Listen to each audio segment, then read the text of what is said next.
Okay, guys, I hope you're having a good week. We want to start off today by looking at some Excel applications.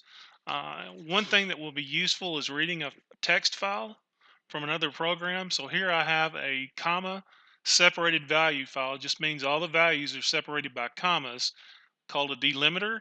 And I've got a table, X and Y. So I've got X points 1, 2, 3, 4, 7, and 8. And then I've got Y values 3, 5, 7, 12, 20, and 23. And what I want to do is import this into Excel.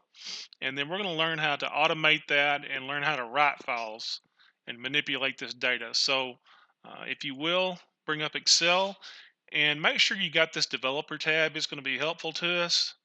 So if you don't, you just go into File, Options,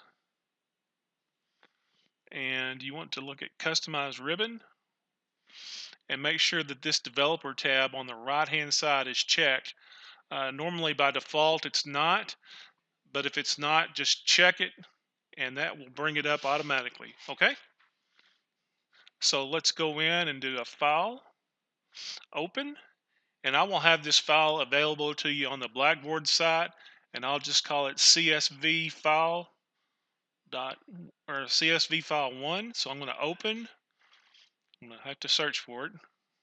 In mine, it's going to be an example files, CSV example space 1. Now, it may not show up unless you have, if it's looking for Excel files, you're not going to see it. So make sure that you've got this set on all files. So I'm going to hit this, and it is going to bring up the file import wizard. So we have a delimited file, and here we see our data, X and Y. It doesn't look right yet, but if I go to and hit next, aha, I got it. So I've got a data preview, I've got X and Y, so it's looking okay.